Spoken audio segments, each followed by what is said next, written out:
You are looking at Julian's pronunciation guide, where we look at how to pronounce better some of the most mispronounced words in the world, like this other curious word. But how do you say what you're looking for today?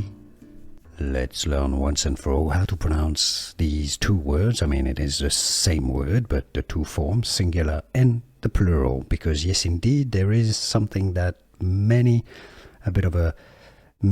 people make this mistake. So the singular is a house, one house, all right? So you really have an H sound, how, and then an S sound, okay? House with a S sound, an S sound, house. Now, the plural, when you have more than one house, several houses, all right? Did you hear it? It's a Z sound, all right? Two Z sounds, Z, houses. So one house, two houses, houses. Remember this one?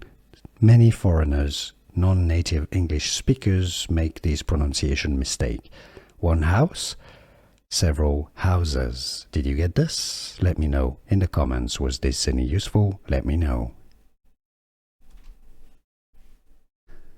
Here are more videos on how to pronounce more confusing words and names too many mispronounced. Like this video if you found it useful. I appreciate your support. I'll see you soon and thanks for watching.